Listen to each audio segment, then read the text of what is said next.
So hello everyone, welcome to my channel study for you. So guys, आज के इस video में हम लोग देखने वाले हैं जो आपका रेलवे एनटीपीसी का एग्ज़ाम होने वाला है 16 मार्च से लेकर 26 मार्च तक। उसके लिए प्रीवियस ईयर में जितने भी प्रश्न पूछे गए हैं उन सभी प्रश्नों को जो है इस वीडियो में डिस्कस करने वाले हैं। तो जो भी कैंडिडेट्स इस बार रेलवे एनटीपीसी का एग्ज़ाम देने वाले हैं तो मैं आपको 100% ये गारंटी देता हूँ कि आपके रेलवे एनटीपीसी के एग्ज़ाम में जो है यहाँ से प्रश्न जरूर पूछे जाएंगे। तो वीडियो को जो है लास्ट तक जरूर देखिएगा। और आपसे रिक्वेस्ट करता हूँ, अभी तक आपने मेरे चैनल को अगर सब्सक्राइब नहीं किया है तो रेलवे एनटीपीसी एग्ज़ाम से रिलेटेड पल पल की अपडेट के लिए जो है चैनल को सब्सक्राइब ज़रूर कर दीजिएगा। और बगल में ही आपको एक बेल आइकन यानी घंटे का निशान भी दिख रहा होगा, तो आप उस भी जो है जरूर प्रेस कर दीजिएगा। तो चलिए वीडियो को स्टार्ट करते हैं। क्वेश्चन यहाँ पर आता है कि who one the WPL final इन 2025, यानी WPL 2025 का जो फाइनल है ना, ये किस टीम ने जो वो जीता है। तो देखिए, मैं आपको बता दूं कि WPL का जो फुल फॉर्म होता है ना, ये आपका वुमेन्स प्रीमियर लीग होता है। और वुमेन्स प्रीमियर लीग 2025 का जो फाइनल मैच है ना, ये मुंबई इंडियंस ने जो वो जीता है। और मुंबई इंडियंस ने फाइनल में जो ये किसे हराया था, तो ये दिल्ली कैपिटल्स को हराया था। और कितने रनों से हराया था, तो ये आपका 8 रनों से हराकर जो है ये मुंबई इंडियंस ने जो है WPL का जो वो दूसरा खिताब जो वो जीत ली है। तो मुंबई इंडियंस आपका यहाँ पे करेक्ट आंसर होगा। इसके अलावा मैं आपको बता दूं कि ये जो आपका 2025 में जो आपका WPL हुआ था ना, ये आपका तीसरा सीजन रहा था। और इस टूर्नामेंट जो है यानी WPL 2025 जो है ना, ये जो टूर्नामेंट है ये आपका 4 स्थानों पर जो वो खेला गया था। और वो 4 स्थान कौन कौन से हैं, तो देखिए बेंगलुरु, इसके अलावा लखनऊ, मुंबई और वडोदरा, ये 4 स्थानों पर जो है ना WPL 2025 जो है ये आपका खेला गया था। इसके अलावा एग्जाम में यहाँ से एक प्रश्न पूछा जाएगा कि WPL 2025 का जो फाइनल मैच है ना, ये किस स्टेडियम में जो ये आपका खेला गया था। तो देखिए 2025 का जो फाइनल मैच है ना, ये आपके मुंबई के जो है ब्रेबोर्न स्टेडियम में जो ये आपका खेला गया था। तो ये फैक्ट भी आपको ध्यान में रखना है। अब देखिए WPL 2025 आपका एग्जाम में प्रश्न बन गया है, तो अब आगे की शिफ्ट में यहाँ से प्रश्न बनेगा कि कब से कब तक ये आपका चला था। तो देखिए WPL का जो आपका जो ये तीसरा जो सीज़न है ना, ये आपका 14 फरवरी से लेकर 15 मार्च 2025 तक जो ये आपका चला था। और ये जो आपका WPL है ये किसके द्वारा जो आपका आयोजित किया जाता है, तो ये आपका BCCI यानी भारतीय क्रिकेट कंट्रोल बोर्ड के द्वारा जो है ये आपका जो वो आयोजित किया जाता है, जो कि आपका एक T20 क्रिकेट टूर्नामेंट है, जो कि आपका एक डबल राउंड रॉबिन और प्लेऑफ टूर्नामेंट है। इसके अलावा मैं आपको बता दूं कि इसमें जो है कितने प्रतिभागियों ने जो वो शिरकत किए थे। तो देखिए इसमें जो आपके टोटल 5 टीमों ने जो वो भाग लिया था और टोटल आपके 22 मैच जो वो खेले गए थे। और देखिए इस श्रृंखला में यानी 2025 के आपके WPL में सर्वश्रेष्ठ जो खिलाड़ी रहे थे ना, ये आपके नेट साइवियर ब्रंट रहे थे, जो कि आपके मुंबई इंडियंस की खिलाड़ी है। और सबसे ज़्यादा जो रन है ना, ये भी मुंबई इंडियंस की खिलाड़ी नेट साइवियर ब्रंट ने जो वो लगाया था, जो कि इस टूर्नामेंट में टोटल 523 रन जो वो बनाई थी। और सबसे ज़्यादा जो विकेट है ना, ये आपके मुंबई इंडियंस के दोनों ही गेंदबाज, एक आपका अमेलिया केर और एक आपका हैले मैथ्यूज़, ये दोनों ही गेंदबाज ने जो है ना ये पूरे टूर्नामेंट में जो है ये सबसे ज़्यादा विकेट 18 विकेट जो वो ली थी। तो ये सारे फैक्ट जो आपको ध्यान में रखना है। वहीं अगर 2025 के अगर IPL की बात कर ले, तो देखिए 2025 का जो IPL का खिताब है ना, ये RCB की टीम यानी रॉयल चैलेंजर बेंगलोर की टीम ने जो वो जीता है। और किसे हराया फाइनल में, तो ये आपके पंजाब किंग्स को जो वो फाइनल में हराया है। तो ये पॉइंट भी आप ध्यान में रखिएगा। और 2025 के फाइनल में IPL 2025 के फाइनल में जो है आपका मैन ऑफ द मैच जो ये किसे चुना गया था, तो ये आपके RCB के प्लेयर जो है कुणाल पांड्या को जो वो चुना गया था। नेक्स्ट क्वेश्चन आपका रहा था कि who is the controller and auditor general of India in 2025, यानी 2025 में भारत के वर्तमान नियंत्रक एवं महालेखा परीक्षक जो है ना, ये कौन है।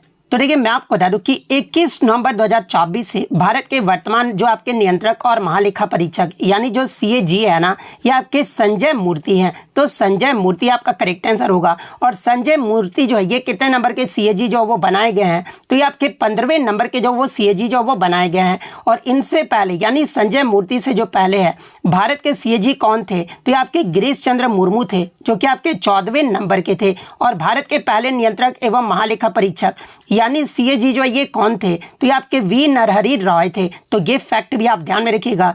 इसके अलावा अगर भारत में CAG के बारे में अगर मैं बात कर लूँ, तो देखिए संविधान के अनुच्छेद 148 के अकॉर्डिंग जो है ना, ये आपका CAG की जो नियुक्ति है ये राष्ट्रपति के द्वारा जो वो किया जाता है।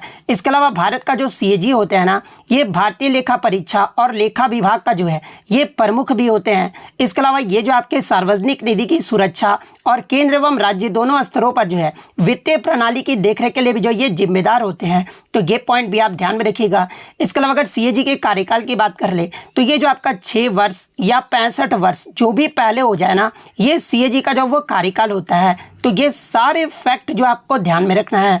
नेक्स्ट क्वेश्चन आपका आ रहा था कि which state does the eastern coast line connects with, यानी पूर्वी तट रेखा जो है ना भारत के किन किन राज्यों को जो ये आपका जोड़ती है। जहाँ पे ऑप्शन में आपका 2-2 राज्य जो वो दिए गए थे। तो देखिए मैं आपको बता दूं कि पूर्वी तट रेखा जो है ना, जो कि आपका बंगाल की खाड़ी के साथ जो है भारत के पूर्वी तट पर आपका स्थित है। और ये जो आपका पश्चिम बंगाल, उड़ीसा, आंध्र प्रदेश और तमिलनाडु जैसे राज्यों से जो है ये आपका जुड़ा हुआ है। तो ऑप्शन में आपका पश्चिम बंगाल और तमिलनाडु जो वो दिया गया था, यानी पेयर में जो वो दिया गया था। तो पश्चिम बंगाल और तमिलनाडु आपका करेक्ट आंसर होगा। इसके अलावा मैं आपको बता दूं कि भारत की सबसे लंबी जो तट रेखा है ना, ये किस राज्य की है। तो देखिए भारत की जो सबसे लंबी जो तट रेखा है ना, ये गुजरात राज्य की है और इसकी जो लंबाई है ये आपका 1600 किलोमीटर है। तो ये पॉइंट भी आप ध्यान में रखिएगा। तो ये तो हो गया आपका पूर्वी तट रेखा के बारे में। अगर पश्चिमी तट रेखा के बारे में पूछा जाए तो ये जो आपका गुजरात, महाराष्ट्र, गोवा, कर्नाटक और केरल को जो ये आपका जोड़ता है। तो ये फैक्ट भी आपको ध्यान में रखना है। नेक्स्ट आपका क्वेश्चन आ रहा था कि where did the Paika rebellion takes place, यानी पाइका विद्रोह जो है ना ये कहाँ पर हुआ था। तो देखिए पाइका विद्रोह की बात कर ले तो ये जो आपका एक सशस्त्र विद्रोह था जिसे ईस्ट इंडिया कंपनी के खिलाफ जो है उड़ीसा के पारंपरिक मिलिशिया द्वारा जो इसे चलाया गया था। और ये जो आपका पाइका विद्रोह है ना, ये आपका वर्ष 1817 में हुआ था, जो कि बक्सी जगबंधु ने जो है ना इसका नेतृत्व जो वो किया था। और ये जो आपका पाइका विद्रोह है ये आपका उड़ीसा राज्य में हुआ था। तो उड़ीसा आपका यहाँ पे करेक्ट आंसर होगा। किसी बच्चे ने बताया कि पाइका विद्रोह कब हुआ था, ये पूछा गया था। तो कब अगर पूछा गया होगा तो 1817 आपका करेक्ट आंसर होगा। कहाँ पर हुआ था अगर ये पूछा गया होगा तो फिर आपका उड़ीसा जो आपका यहाँ पे करेक्ट आंसर होगा। इसके अलावा मैं आपको बता दूं कि आगे की शिफ्ट में यहाँ से प्रश्न बनेगा कि ये जो आपका ताना भगत आंदोलन है ना, ये कब हुआ था और कहाँ पर हुआ था। तो देखिए ताना भगत आंदोलन की जो शुरुआत है ये आपका वर्ष 1914 में हुआ था और इसे जो आपका समाप्त जो है आपका 1920 में हुआ था। और इसी के बीच जो है ब्रिटिश भारत के छोटा नागपुर क्षेत्र में हुआ था। यानी छोटा नागपुर जो क्षेत्र ये कहाँ पर है, तो ये आपका झारखंड राज्य में है। तो ये फैक्ट भी आप ध्यान में रखिएगा। और ये जो आंदोलन है ना, ये आपका मुख्यतः उराव जनजाति के लोगों के द्वारा जो ये आपका शुरू किया गया था, जो ब्रिटिश अधिकारियों की नीति और स्थानीय जमींदारों के जो है शोषणकारी प्रथाओं के खिलाफ जो वो रहा था। तो ये पॉइंट भी आप ध्यान में रखिएगा। नेक्स्ट आपका क्वेश्चन यहाँ पर आया था कि which country has recently decided to withdraw from the China belt and road initiative, यानी हाल ही में किस देश ने जो है चीन की बेल्ट एंड रोड इनिशिएटिव यानी BRI में हटने का जो फैसला वो किया है। तो देखिए मैं आपको बता दूं कि 2 फरवरी 2025 को जो है ना पनामा देश ने जो है चीन के बेल्ट एंड रोड इनिशिएटिव यानी BRI से हटने का जो वो फैसला किया है। और ये जो फैसला है ना, ये पनामा नहर क्षेत्र में चीनी प्रभावी के बारे में जो है चिंताओं पर अमेरिकी विदेश मंत्री मार्को रूबियो के साथ चर्चा के बाद जो है इस पर जो वो फैसला लिया गया था। तो पनामा आपका यहाँ पे करेक्ट आंसर होगा। अब देखिए आगे की शिफ्ट में यहाँ से आपसे प्रश्न बनेगा कि मई 2025 में जो है किस दक्षिण अमेरिका देश ने जो है चीन की बेल्ट एंड रोड इनिशिएटिव यानी BRI में जो है ना शामिल होने की घोषणा जो वो किए हैं। तो देखिए मैं आपको बता दूं कि ये जो आपका कोलंबिया देश है ना, ये आपका BRI में जो है शामिल होने की घोषणा जो वो किया है। तो ये फैक्ट भी आपको ध्यान में रखना है। नेक्स्ट क्वेश्चन आपका आ रहा था कि by whom was Vedanta college established in Kolkata, यानी कोलकाता में वेदांत कॉलेज की जो स्थापना है ना, ये किसके द्वारा जो वो किया गया था। तो देखिए मैं आपको बता दूं कि कोलकाता में वेदांत कॉलेज की जो स्थापना है ना, ये राजा राम मोहन राय के द्वारा जो वो किया गया था। और वेदांत कॉलेज की स्थापना राजा राम मोहन राय के द्वारा कब किया गया था, तो आपका वर्ष 1825 में जो वो किया गया था। और देखिए इसका स्थापना करने का जो उद्देश्य था ना, ये भारतीय शिक्षा और पश्चिमी विज्ञान दोनों में ही जो है पाठ्यक्रम उपलब्ध कराना था। तो ये पॉइंट भी आप ध्यान में रखिएगा। इसके अलावा अगर राजा राम मोहन रॉय की बात कर ले तो इन्हीं के द्वारा जो है आपका आत्मीय सभा की जो स्थापना है ना, ये आपका वर्ष 1814-15 में जो है ये आपका कलकत्ता में जो वो किया गया था, जो कि बाद में जो है 1828 में जो है ये आपका ब्रह्म समाज के रूप में जो वो जाना जाने लगा। तो एग्जाम में यहाँ से प्रश्न पूछा जाता है कि ब्रह्म समाज की जो स्थापना है ये किसके द्वारा जो वो किया गया था, तो ये आपके राजा राम मोहन राय के द्वारा किया गया था। और कब, तो ये आपका 1828 में जो वो किया गया था। तो ये फैक्ट भी आपको ध्यान में रखना है। नेक्स्ट क्वेश्चन आपका बता था कि 97वें संविधान संशोधन के तहत कौन सा अनुच्छेद जो हमारे संविधान में जो ये आपका जोड़ा गया था। तो देखिए मैं आपको बता दूं कि 57वें संविधान संशोधन के तहत जो है ना संविधान में आपका एक नया भाग जो कि आपका भाग 9B का जो वो जोड़ा गया था, जिसका शीर्षक जो रहा था ये आपका सहकारी समितियां रहा था। यानी भाग 9B में जो है ये आपका किससे संबंधित है, तो ये आपका सहकारी समितियों से संबंधित है। और इसके साथ ही मैं आपको बता दूं कि 97 संविधान संशोधन के तहत जो है अनुच्छेद 43B को भी जो वो जोड़ा गया था, जो कि सहकारी समितियों के गठन, कामकाज और प्रबंध को बढ़ावा देने से जो ये आपका संबंधित है। तो अनुच्छेद 43B ऑप्शन में दिया गया था, तो अनुच्छेद 43B आपका करेक्ट आंसर होगा। इसके अलावा मैं आपको बता दूं कि 97 संविधान संशोधन के तहत ही जो है अनुच्छेद 19 के C यानी ग को जो है ना वो भी आपका जो वो जोड़ा गया था। और इस संशोधन ने जो है सहकारी समितियां बनाने के जो है मौलिक अधिकार जो वो बनाया था। तो ये पॉइंट भी आप ध्यान में रखिएगा। इसके अलावा बात कर ले 97 जो संविधान संशोधन है ये कब लागू हुआ था, तो ये आपका वर्ष 2011 में जो वो किया गया था। और इसका जो उद्देश्य है ना ये सहकारी समितियों को जो है संवैधानिक दर्जा और संरक्षण जो वो प्रदान करना था। तो ये सारे फैक्ट जो आपको ध्यान में रखना है। नेक्स्ट आपका क्वेश्चन यहाँ पर आता है कि who allowed intercaste marriage to be legally permitted in India, जहाँ पे ऑप्शन में आपका पंडिता रामाबाई और राजा राम मोहन रॉय जो वो दिया गया था। यानी किसने अनुमति दी थी कि भारत में अंतरजातीय विवाह को जो है ना ये कानूनी रूप से अनुमति जो वो दिया गया है। तो देखिए अंतरजातीय विवाह होता क्या है, तो देखिए दूसरे जाति से विवाह करने को ही जो है ये आपका अंतरजातीय विवाह जो वो कहा जाता है। और देखिए मैं आपको बता दूं कि भारत में अंतरजातीय विवाह को कानूनी रूप से अनुमति देने के लिए सबसे महत्वपूर्ण जो प्रयास है ना ये राजा राम मोहन रॉय के द्वारा जो वो किया गया था। इसके अलावा ये सती प्रथा, बहु विवाह और बाल विवाह के खिलाफ भी थे। और वे जो आपके अंतरजातीय विवाह, महिला शिक्षा और विधवा पुनर्विवाह के भी जो है ये आपके प्रबल जो वो समर्थक रहे थे। तो आपके जो है राजा राम मोहन रॉय आपका करेक्ट आंसर होगा। ऑप्शन में आपका पंडिता रामाबाई भी जो वो दिया गया था। तो देखिए पंडिता रामाबाई जो है ना ये भी आपका एक समाज सुधारक थी, लेकिन उन्होंने जो है मुख्य रूप से जो है ये महिलाओं के अधिकारों और शिक्षा के लिए जो वो कार्य की थी। तो ये फैक्ट भी आपको ध्यान में रखना है। नेक्स्ट आपका क्वेश्चन आता था कि which of the following is an example of a chemical reaction, यानी इनमें से कौन जो है एक रासायनिक अभिक्रिया का उदाहरण है। तो देखिए अगर केमिकल रिएक्शन के उदाहरण की बात कर ले तो देखिए दूध से दही बनना, लोहे पर जंग लगना, इसके अलावा मोमबत्ती का जलना, भोजन का पाचन, पौधे का प्रकाश संश्लेषण, इसके अलावा किण्वित अंगूर, ये सभी जो है ना ये आपके रासायनिक अभिक्रिया के उदाहरण है। और आपके ऑप्शन में आपका एक दिया गया था लकड़ी का जलना। तो देखिए मैं आपको बता दूं कि लकड़ी का जलना ये जो आपका कंबसन यानी दहन नामक जो है एक रासायनिक अभिक्रिया का एक उदाहरण है, जो कि आपका एक ऊष्माक्षेपी प्रक्रिया है। तो लकड़ी का जलना आपका यहाँ पे करेक्ट आंसर होगा।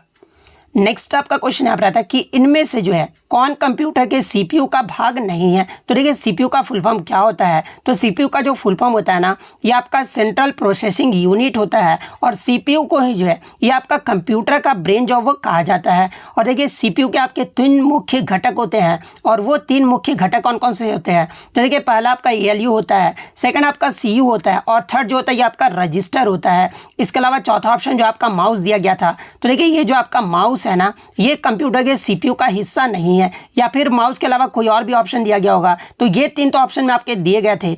इसके अलावा जो चौथा ऑप्शन होगा ना वही आपका यहाँ पे करेक्ट आंसर होगा। नेक्स्ट आपका क्वेश्चन यहाँ पर आता है कि which of the following cities in India is about 24 degrees, यानी भारत में निम्नलिखित में से कौन सा शहर जो है ना 24 डिग्री के ऊपर है। तो देखिए मैं आपको बता दूं कि भारत के कई जो शहर है ना ये आपके 24 डिग्री के ऊपर अक्षांश पर जो वो स्थित है। और 24 डिग्री उत्तरी अक्षांश से ऊपर के कुछ प्रमुख शहर की अगर मैं बात कर लूँ तो ये जो आपका पहले तो आपका राजधानी दिल्ली आ जाता है, उसके बाद मध्य प्रदेश का आपका भोपाल आ जाता है, उत्तर प्रदेश का लखनऊ, राजस्थान का जो आपका जयपुर आ जाता है। तो ऑप्शन में जो आपका भोपाल जो वो दिया गया था, तो भोपाल आपका यहाँ पे करेक्ट आंसर होगा।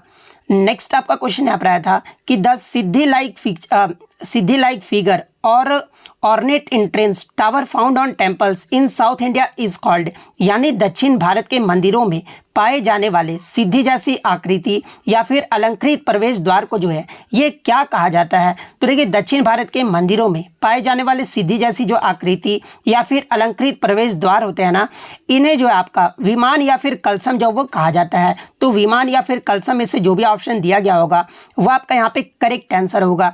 इसके अलावा एग्जाम में यहाँ से एक प्रश्न पूछा जाता है कि दक्षिण भारत में मंदिरों के प्रांगण में बनाए गए ऊंचे द्वार को जो ये क्या कहा जाता है? तो देखिए दक्षिण भारत में मंदिरों के प्रांगण में बनाए गए ऊंचे द्वारों को जो है ना, यह आपका गोपुरम जो वो कहा जाता है। तो ये फैक्ट भी आपको ध्यान में रखना है।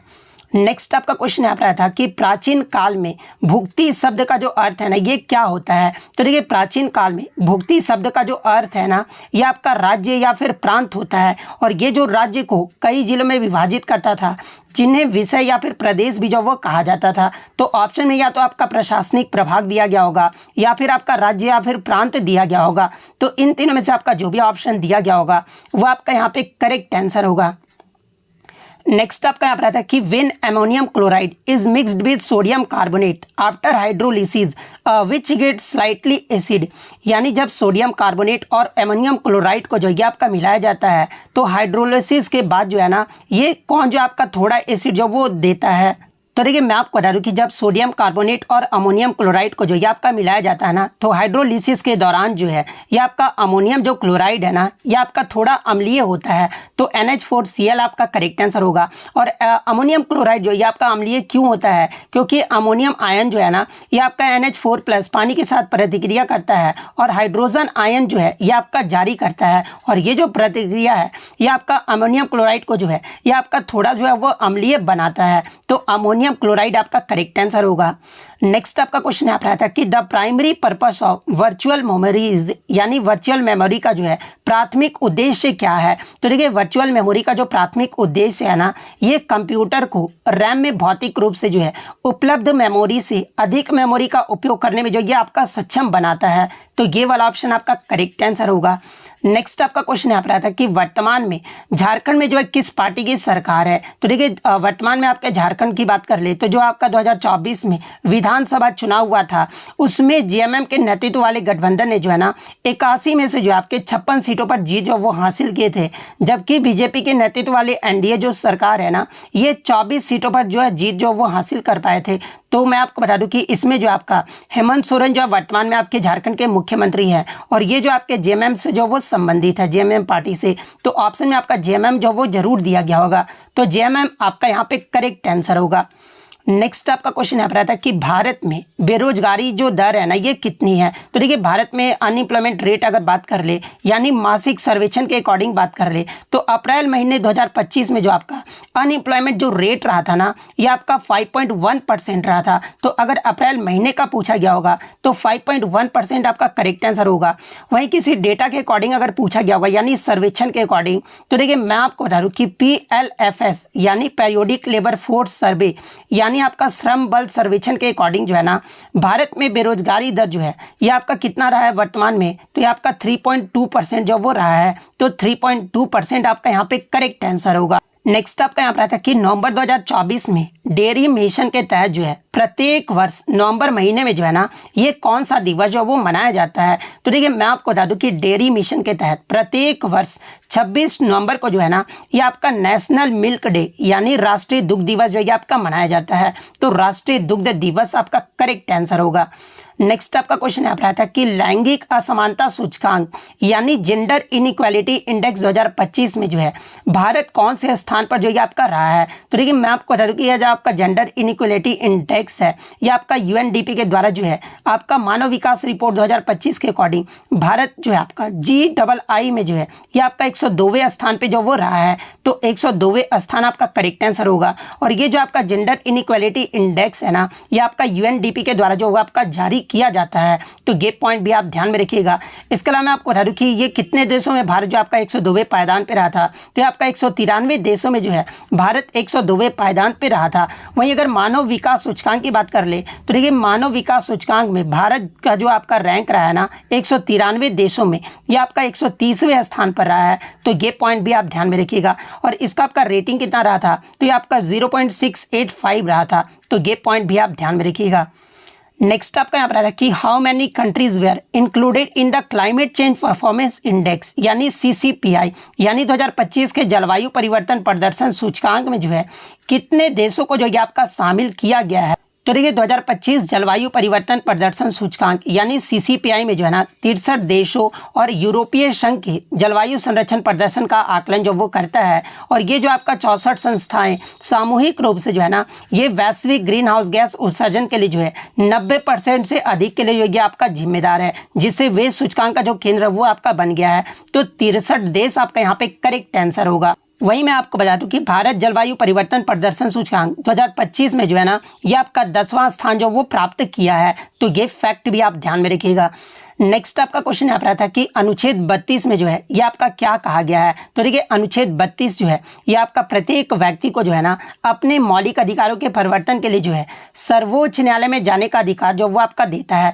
कहने का मतलब ये हुआ कि अगर किसी को लगता है कि उसके मौलिक अधिकारों का उल्लंघन हुआ है तो वह राहत के लिए जो है सीधे सर्वोच्च न्यायालय का दरवाजा जो वो खटखटा सकता है। तो ये वाला ऑप्शन आपका करेक्ट आंसर होगा।